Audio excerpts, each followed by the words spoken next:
Hello, people. Happy Wednesday and welcome to another edition of Facebook Live. I gotta warn you, people, I'm feeling a little feisty today. So I say I warn you. That's very dramatic. I'm just letting you guys know I feel a little feisty. So if I kind of go, ah, you guys will know why. Anyway, of course, there's always this little awkward time at the beginning where like you're kind of waiting for people to, hop on. And then of course I forgot to turn off my do not disturb, so I'm getting pop-ups. Anyway, I'm here to answer your questions live. But in the meantime, I do have a couple of topics that I want to talk to you about.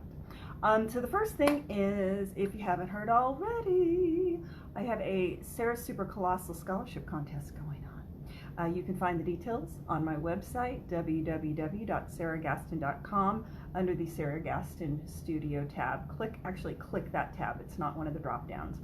All the information is there. I also posted a video and some information yesterday, I think it was yesterday. It's in my Facebook feed, so you can check that out. But anyway, you may think to yourself, Sarah, that's very grandiose to call it a Super Colossal Scholarship Contest. But I'm pretty excited about it, and since it's my contest, I can kind of name it whatever I want. Anyway, I'm giving away 4 4-week classes, and all you have to do is do a quick little video, less than 3 minutes, saying why you feel that you are an excellent candidate to receive these hardship scholarships. I understand from personal experience, the entertainment industry has been hit pretty hard economically, and so this is my way of doing a little something, and that's all I got to say about that. Hello, Casey. Hi. Hi, Troy. You're such a funny little doll. Okay, so today I want to talk to you about 4 ways to get hired and 4 ways to get fired. Now, as you know, this is sort of like my my interim information to give, because of course I want you to put your questions in the comment section so that I can answer them. But I have learned it's always good to start off with a topic. So, one of the ways to get hired, keep your agreements, okay? If you say you're going to do something, just do it. One of the things we don't like in this business is flaky people. The person that says, I really am going to do this. I really want to do this. I plan, I think, blah, blah.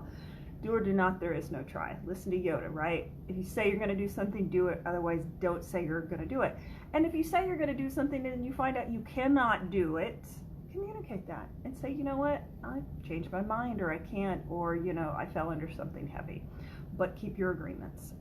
This is an industry with a long memory and inexplicably close ties. You never know who knows who, and people do talk, so it's super important to behave it in an honorable way. Second thing, know your place. Okay, I know that sounds, some of you might kind of bristle at that. But that basically means when you're on set, you have a job.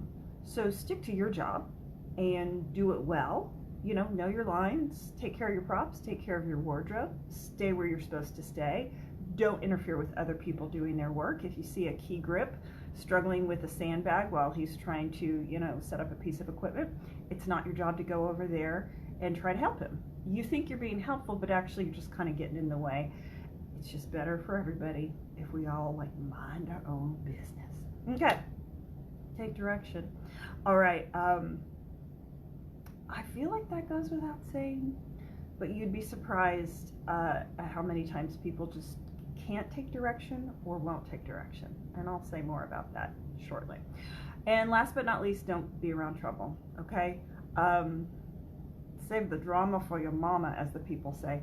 Again, mind your own business. You are there to do a job. Sets can be super fun, and they can be so fun. It's like the funnest thing to do, right? Otherwise, we wouldn't get hooked on acting, because we either love being in the theater with a bunch of other crazy maniacs playing pretend, or we love being on set with a bunch of other crazy maniacs playing pretend. But it is important to not create drama outside of the storyline. I remember doing a show years ago, and we all kind of looked around at each other in the dressing room one day and said, it's so nice to be in a show where there's no drama. And it actually was a drama. So That is the same whether you are working on a stage show or whether you are working on a set. Ooh, Joe Grisafi has a question, and I'm sure it is brilliant, and I will get to it shortly. Okay, now we got to talk about the other side of this coin, which are 4 ways to get fired. So, not keeping your agreements, right? So, for example, that could look like not showing up on set on time. It could be that you did not bring the wardrobe you were supposed to bring, or that you said you were available for a callback and then you don't show up. There's so many ways not to keep your agreements, but other than just a way to live with integrity, it costs a production money because it costs a production time if somebody is not prepared and somebody is not doing their job. It's what we do is not complicated. Yes, it can take an enormous amount of work and preparation, and it can be extraordinarily tedious, but we're not curing cancer, right? We show up and we learn our lines and we prepare, okay? I was on set within the past year with a guy, and very nice guy, good looking guy, the type of guy you want to put in a bunch of commercials, right? He's a lovely person. But there was another actor and we kept kind of running lines, and I kept saying, guys, let's run our lines, and he kept kind of joking and goofing around and kind of distracting us, and he wasn't bothering working on his lines. And we get ready to shoot, and all of a sudden, bless his heart, he can't walk and talk at the same time, because they're like, okay, you need to walk, take 3 paces and stop, and look over here at 45 degrees or whatever. It's very specific, right? Because you're on set. And then he was struggling to remember his lines, right? Because they just weren't that solid. And then he's looking red in the face, and then we're having to do the takes over and over, and he just looks like a goofball. I wish I could say that was an isolated event. It's not. I've seen this happen before. He did not get fired, right? But it was tedious. And that crew and that director they're going to think twice before they recommend that guy or before they bring him back, okay? Don't be goofing off guy. Okay, not knowing your place. Yeah. Again, don't bug the crew by asking a lot of questions. Don't bug the other actors by asking a lot of questions. If somebody's sitting there clearly working on their lines, don't be talking on your phone or playing your music loud, right? You're there to do a job. Focus on what you gotta do it quietly, and stay out of everyone's way. Okay, not taking direction. Oh, sadly, I saw somebody lose a job, okay? And it was a younger actor, but it was a national commercial. It was for Walmart, I think, and this young man had gotten, pulled from the stable of extras, and he looked like he'd look good with this mom, and so they gave him a job to do, and it wasn't complicated, but he couldn't take the note. And finally the director just gave up and pulled him out and found somebody else, like on set in front of everybody. And that's painful. It is painful to watch. So please don't do that. Another time, I was working on a job, and one of the extras showed up like 4 hours late, and he hadn't showered because he works in a bar, and he said he didn't get to bed till 3 a.m. Now, why he accepted this job as an extra when he's not getting bed until 3 a.m. and you're supposed to be on set at 5, I don't know. But he not only got released after a few hours and not paid for the day, his agent dropped him because he made them look bad. So don't be that person. All right, and last but not least, don't be at the center of trouble. There are always going to be people who are going to find a way to complain about something. God knows this is the truth. And you know what? Your job is to do your job, which is to smile and stay away from the drama. So if somebody's creating drama, and I'm not saying it's going to be an actor or an extra, it could be the crew. It could be the crew just sitting around and complaining because they've been working with this director for 2 weeks, and this director is so unreasonable, and this director is such a jerk, or whatever, or this actor is such a diva, whatever. So what? You don't need to be a part of that. You don't need to be part of that. And it's just, it's not a good look for anybody. So just stay out of the drama. All right. Hello, Valencia. Hello, Christina. Hello. Oh, somebody said Joe's question was great. So now I'm going to check it out. I hope maybe it's relevant to what I'm already talking about. Okay. So look. Oh yeah, it's fantastic. Okay. Joe Grasaffi's question. Is it ever okay to speak up if you see something that looks like a mistake on set, technically or creatively? If so, how would you go about speaking up? Wow, that's such a good question. Okay, all depends on the set, all depends on the situation. So, read the room. Sometimes you just know that you need to be quiet, right? And again, it's part of that staying in your lane thing. When you have a professional crew, having somebody walk up to them and act like you think that you can do it better is highly offensive, all right? However, that being said, people do make mistakes. And I'll give you an example. I was on the set of a low-budget film one time, and we had been shooting ground level all morning on this ground level of this hotel. It was supposed to be a seedy hotel. It was a seedy hotel, let me tell you the truth about that. And so they shot on the ground level, I guess because it was easier to get equipment in and out. And so this was from the outside looking in, okay? And that's fine, okay? Because we weren't seeing like the parking lot or the sidewalk, okay?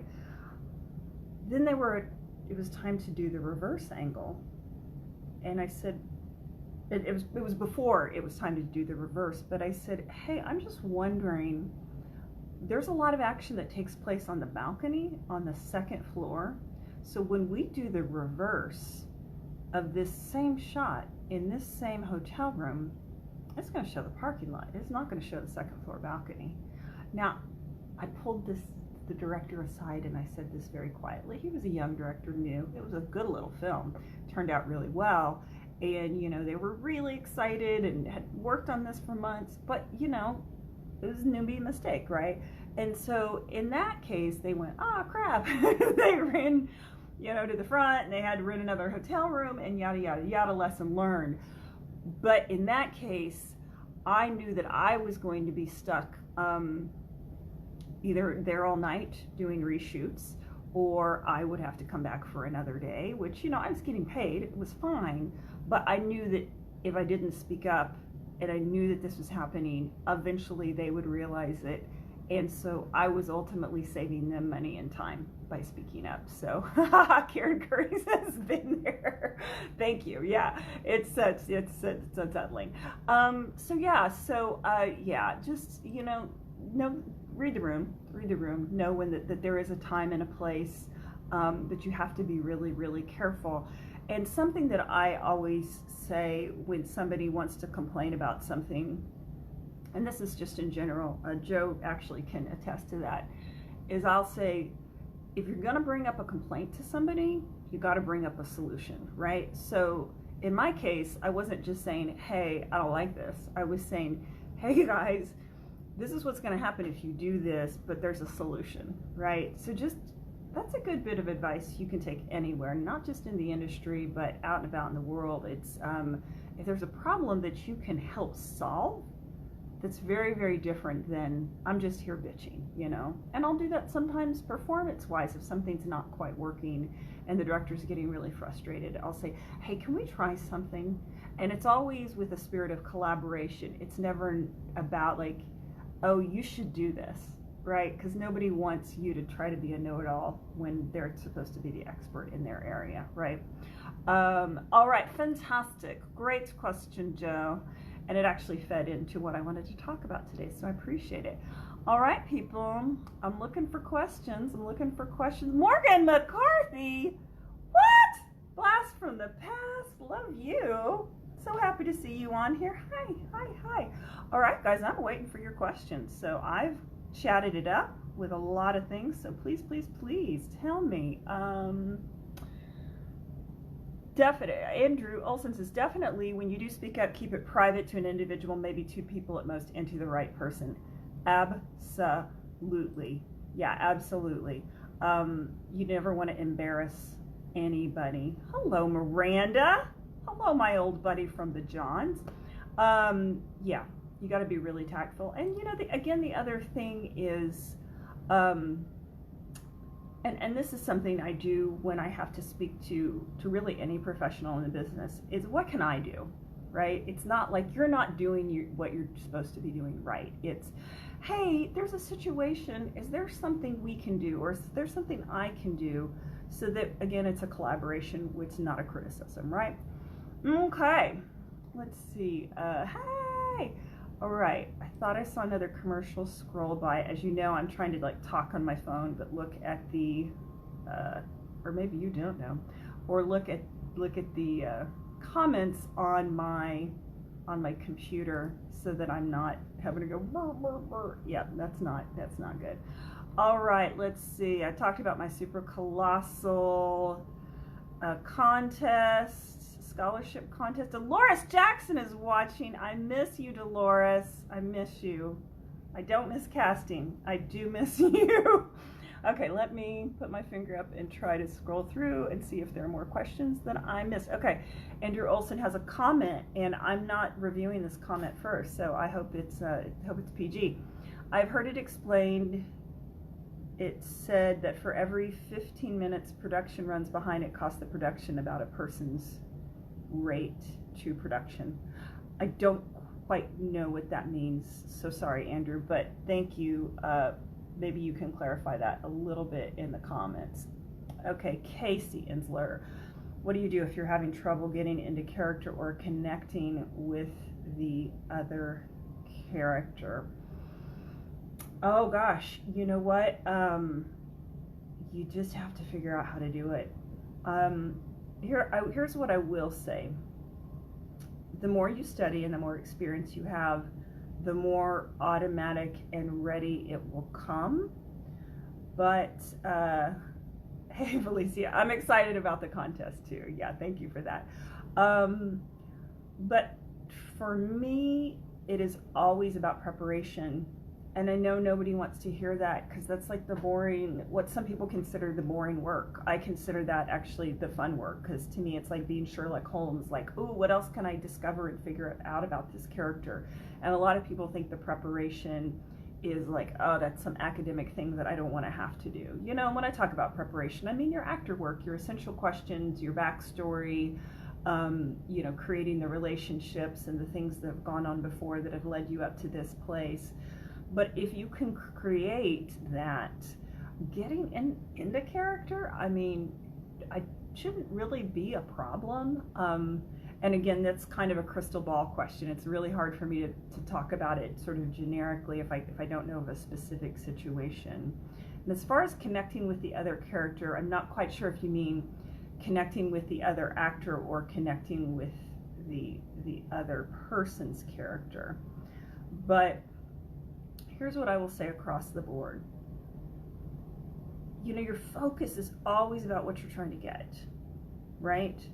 So you could have, say you got cast with the worst actor in the history of mankind, right?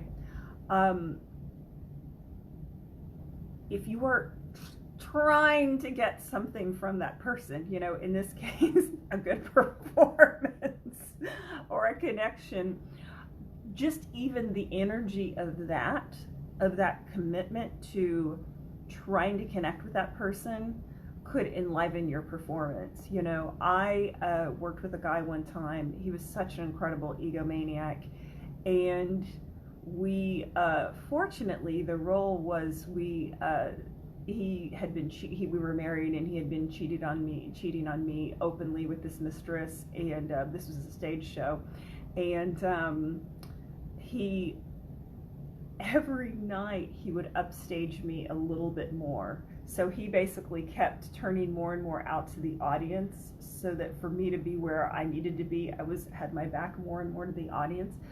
But the fact that as an actor, he was being so selfish and pulling focus and just behaving shamefully just added to my own aggravation, which fed the scene. So my rule of thumb is, whatever battle I'm having from a technical standpoint or a personal standpoint with the situation or the other actor, I let that fuel the scene. Because, you know, the audience doesn't have to know what you're thinking, but they need to see you thinking. You know, that's so key. So that would be my sort of generic, you know, answer to that. Okay, great. Andrew says, like if the production runs behind can cost hundreds of dollars, it's not to mess around and be ready for your job is. Sorry, it wasn't too clear. Yeah, basically, yeah, don't mess around, be ready. Perfect. Thank you, Andrew. Miranda, for those of us that have been in the industry for years, but out of the industry for a while, you know, life happens. Yes, baby, I do. What are your tips for getting back into the industry, film and TV here in Houston? Throw yourself in, all in feet first, or tiptoe into the water to feel out the temperature. Oh, wow. Oh, honey, I feel you. Yeah, that happened to me after college. I won't go into the long, boring story, but I'd majored in theater in college and was just, you know, immersed in it, and graduated, and at that time had no idea how to get an actual acting job, didn't know how to get an agent. Anyway, it was a whole thing. It's one of the reasons I teach today, because you know, I am a professional actor, and I still am actively involved in the industry. And also, that was a crappy 6 years when I was out of the industry and had no idea how to get back in. So that's one of my things that I'm really committed to, is helping people navigate that, because it was a horrible trial and error situation for me.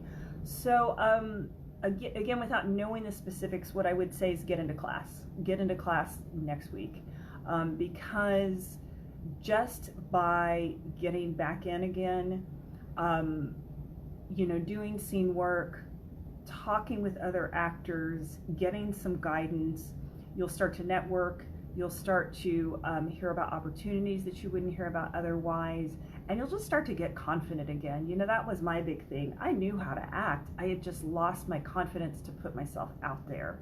And so it took me for, you know, a while to get that back. And just now I know better. I know that if I stay out for too long, which I've never had a break like that since then, if I stay out for too long, you know, I'm going to pay the price. It's very much like getting out of shape physically. You can get back, but it's so much easier to just keep up with it, right? So get in a class and start networking. Yeah, and if you don't have an agent, you know, you can, you know, I do some consultation around that. If you want to sort of work with somebody to come up with a plan to sort of, you know, get you signed with an agent, or, you know, kind of upscale, you know, from where you are to where you'd like to go. I do sort of career consultation and helping people structure that, so that, you know, we set some goals, and I give you some tactical, practical things to do. Great question. Yeah, Miranda, thank you so much for sharing that, because I think that happens to a lot of people.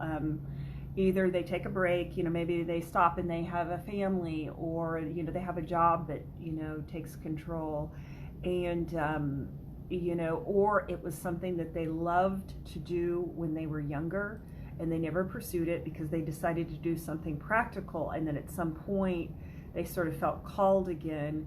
And then that can be scary, because you're coming back in as an older actor, and you've lost a lot of time. And I love working with actors like that, because it's, you know, their time is not past, you know, and I get them up and running and up to speed, and then out there, you know, working. And anyway, it's just very, very exciting. You're welcome, Miranda. Thank you for asking that question. All right, so guys, any other questions? You know how I feel about time. It's our most precious, non-renewable resource, so I never want to waste it by just rambling on to hear myself talk, as Joe Grassafi says. Okay, well, I'm going to start wrapping up then, and so if you think of a question, you know, while I'm talking, feel free to put it in the comments. Also, if you think of a question later, or if you are watching the playback for this, you can always message me or put a question in the comments, and I will address it next week. Jim Burtis, I know you do, babe. I know you do. And I miss you. I miss you. Come back, come back, come back. I know you're taking great care of your folks, though. Oh, Casey, I have one. Lay it on me, girl. I'm going to have some water while you're typing.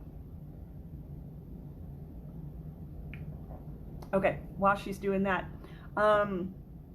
if you're not already subscribed to my YouTube channel, I highly recommend that you do, because I talk about a lot of different topics, and they're very short. They're anywhere between 5 and 7 minutes, most of them. But I address a lot of practical, like explaining terms, like what does my character want? Like, what does that even mean? So I break down some what can be complicated, highly cerebral acting notions. I break them down pretty practically and simply, and then I also just have a lot of advice and things about the industry that can be really helpful. So subscribe to my YouTube channel. How do you leave bad habits behind, such as covering my mouth in shock when it's ingenuine? Yeah, great question, great question. So there tend to be 2 bad habits that actors have. One is the nervous tic. It may be blinking too much. It could be messing with our lips. It could be swaying back and forth so that you look like you're on a boat, okay? So things like that, you just need to have sort of an inner hall monitor that is on guard for that. And just tell yourself, don't blink, don't blink, don't blink, don't blink, don't smack your lips, stand still, don't sway, or whatever, That's one kind of bad habit. As far as doing something that's ingenuine, it's sort of the actor's equivalent of, my mom used to say, and I'm not saying this is a good thing or not, but she used to say, don't talk just to hear yourself talk, okay? And what she meant by that is there are people that just chat all the live long day, and they're not making any contribution to any conversation. Now, I was a little kid, so I don't know that was the best thing to tell a little kid, right? But it stuck with me, clearly. I'm not traumatized years later. But fight the urge to do something just because you feel like you have to do something. Because sometimes the best thing you can do in life and on film is nothing. It's nothing. And yet we always feel like we gotta do something when we're acting. Like, I gotta show the audience what's happening. I mentioned this a couple of weeks ago. I think there's a Robert De Niro quote that says the actor need do nothing because the audience will fill in the blanks, right? So let's split the difference, right? I know he doesn't mean the actor doesn't do anything. He's an extraordinarily, disciplined and brilliant actor. But we don't need to telegraph to the audience what we're thinking and feeling. Think it and feel it, and then allow authentic things to come up. Now, that being said, Miranda, thank you. She said her mom said the same thing. We must have the same generation of mom. But and here's the thing, there are going to be times when you are going to have to do a gesture at a specific time because the director says it makes the screen picture look pretty, right? Or they want you to do something specific, but they will guide you through that. But as the actor, we just tend to want to gild the lily and think, well, I'm working so hard and emoting, and now I also have to show them something, and I have to say the words. We don't need to work nearly as hard as we think we do, as long as the inner life is genuine. I hope that makes sense. And the thing is, you're asking a fantastic question, and that's part of the learning curve, is to just start to be aware of, oh, that's what I'm doing here. Okay, I'm going to be on guard for that right now. So that's a fantastic learning that you're even aware of that. So thank you for that. Leave my crutches behind. Yes, leave your crutches behind. That's brilliant. Yeah, you can walk, girl. You can walk. Fantastic. Any other? We're working on green screen, so yeah, we're having a blast on Tuesday nights. Let's see. Okay, I don't see any more questions. So again, I'm going to start to wrap up, but if you think of something, pop it in there. Like I said, sign up for my YouTube channel.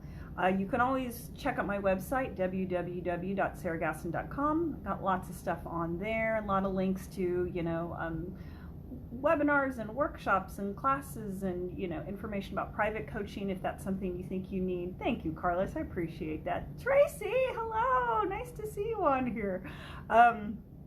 Yes, I've got lots of information on my website, and look under the Sarah Gaston coaching stuff. You don't have to look at all the acting stuff, you can spy on me and see what I've been up to.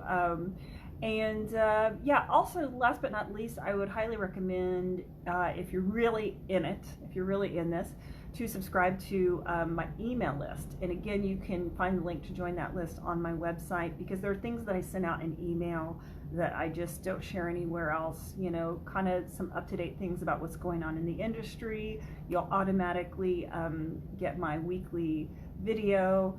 You'll get notifications about upcoming offerings, and just sometimes just information, tips and tricks about how to navigate the industry, or just how to accelerate your craft. So anyway, thank you so much. It means a lot to spend this time with you and get to share and talk about the thing that I love so much and connect with you in this way. So thank you very much for watching, and I will see you next time. I gotta press it like this.